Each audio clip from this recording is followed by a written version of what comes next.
What is Buddhism? Many people look at Buddhism as a religion, and many others see it as a philosophy or a way of life. That differentiation, however, is not as vital to Buddhism as the teachings of Buddha. To understand what Buddhism is, you should start with the man who is best known for his teaching as a Buddha, Siddhartha Gautama. Modern Buddhist beliefs are based on the story of Siddhartha Gautama, a Hindu prince who eventually attained enlightenment and became what we now know as Buddha. According to Buddhist teachings, a sage observed Siddhartha as a baby and prophesied 2 possible paths for the child, an earthly king or a fully enlightened Buddha. Siddhartha's father sheltered his son from the suffering and evil of the world by secluding him in their luxurious palace to ensure his place on the throne.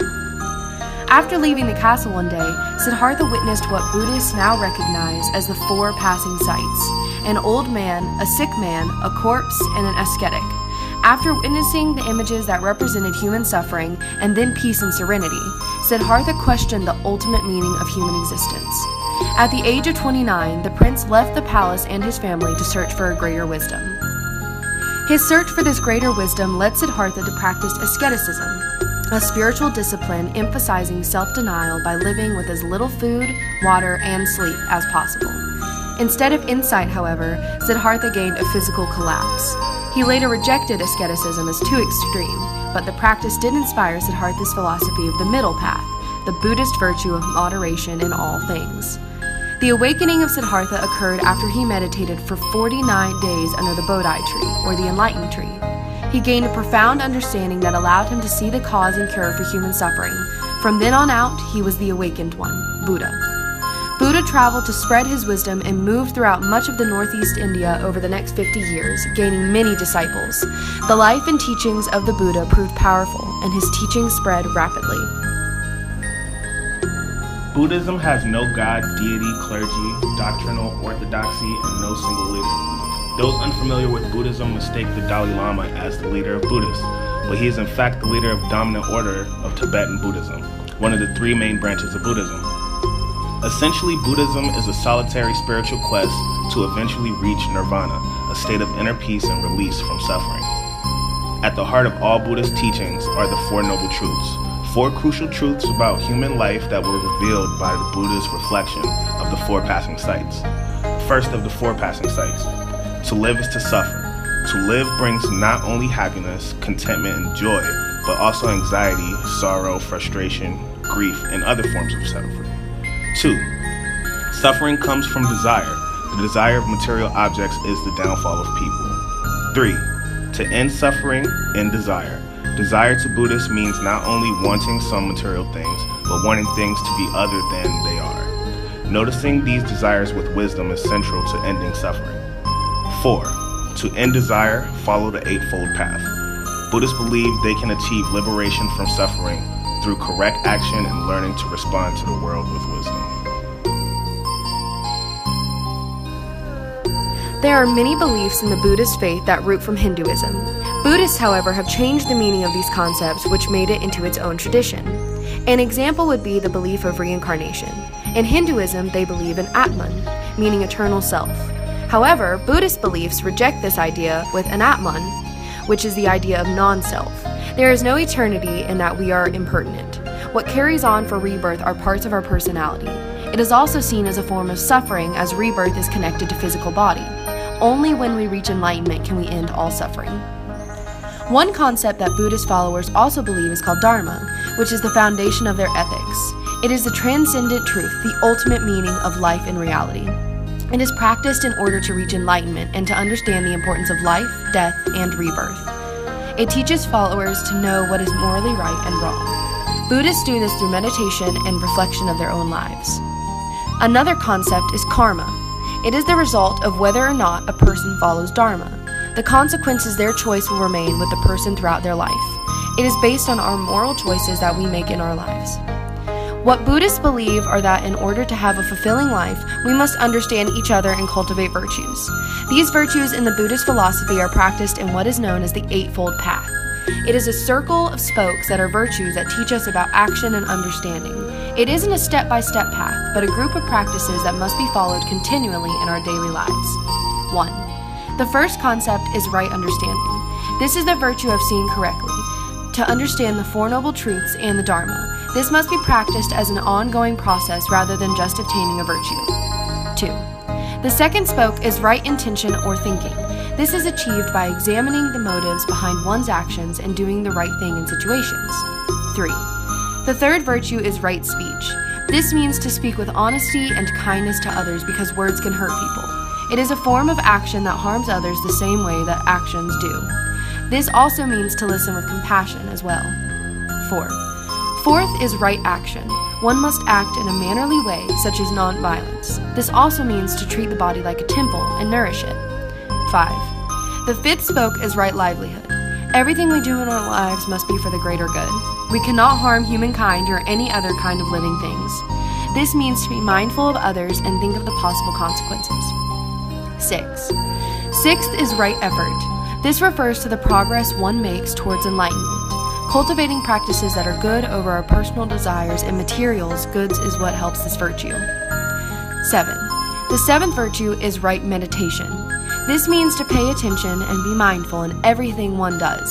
It also means to be fully present and aware of everything as well. A branch of Buddhism that focuses on this meditation and mindfulness is Zen. 7.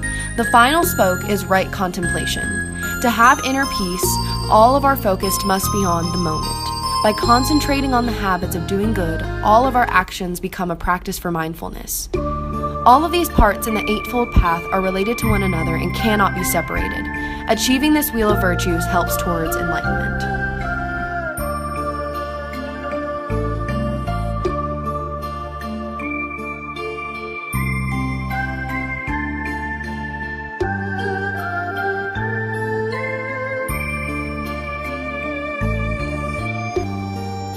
Buddhism is a way of life that is practiced in one's life daily to achieve nirvana, but it is not the ultimate end that is pursued when it harms other people. Ethics is understood as the conscious control of oneself and one's actions towards others, based on one's knowledge of the Dharma and intention to do good. Because of the impermanence of all things, actions are a person's only true possession, and the consequences of actions are borne by both the person acting and those who are acted upon. In the moral world of Buddhism, acting morally is of crucial importance for oneself, others, and the social order. People are essential to those who want to reach enlightenment in terms of helping one another to understand oneself and the world, as well as our actions. Ethical action is important for meditation and the pursuit of acquiring enlightenment. These actions help to shape one's life and other people's lives that these actions may affect, and it is in this way that people are connected. If our actions are good-intentioned and well, it can help one to nirvana and achieve a degree of happiness. These actions also may be completed according to the needs of others, and to fully understand and meet the needs of other people, virtues have to be cultivated. Virtues such as compassion are cultivated from the Eightfold Path and meditation on the Buddha and the Dharma. In Buddhist beliefs, if one understands the nature and reality of life and suffering, empathy should come naturally to the person. Although the pursuit to nirvana and of enlightenment is an individual quest, the path inevitably includes others for them to help and receive a better understanding of life and suffering. Ultimately, to harm another human being or living thing is one of the highest offenses.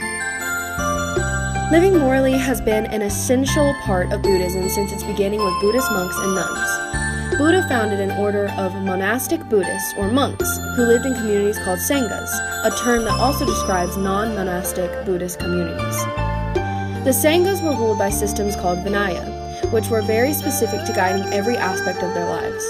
This included how to dress, speak, eat, and interact with people in the non-monastic community. For Buddhist followers, moral duties were expressed in lists of precepts or ideas to guide them to living a good life. The most known and followed list of precepts are the 5 precepts. These precepts include the vow to not destroy life intentionally, not to steal, not to lie, not to engage in sexual misconduct, and to avoid intoxications. Following these precepts in life will evoke positivity to oneself and other people in the community. For example, the vow to avoid intoxication should produce deeper mindfulness and awareness of one's feelings, as well as a sense of general contentment. Making these vows also show that a person has the intention of living a good and moral life. Other forms of these precepts extend vows dealing with food, sleep, dancing, perfume, and jewelry. Zen Master Thich Nhat Hanh is a Buddhist monk, teacher, and peace activist. He is well known for his powerful teachings on mindfulness and peace, as well as his advocacy of peace.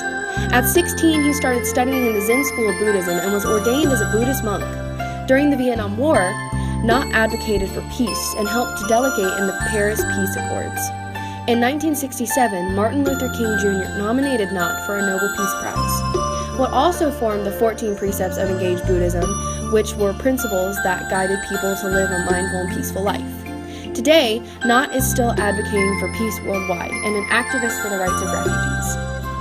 To live morally, one has to live in a way of life known as the middle way, which avoids extremes and seeks harmony and balance in life, and seeks basic human needs for all to be met. Such extremes include wealth and poverty, and both must be avoided. This also entails that one has to help the poor and use one's own wealth to help others for the good. Extreme wealth is avoided by choice of profession or other ways, not by refusing to work. Working is also good, as recognized in the Eightfold Path. Wealth is also seen as healthy as long as it is ethically good. This also means that money must be honestly earned, and if it is used properly and responsibly. Poverty is also to be avoided, as it can show that a person is not willing to fulfill his duties and responsibilities to care for themselves. This does not mean people in poverty should be avoided. Poverty is an opportunity for those to help the poor and practice Buddhist virtues. Beyond charity, Buddhism also demands the work to end social structures that harm human beings or are oppressive. This means that it may be necessary to intervene in governments and communities.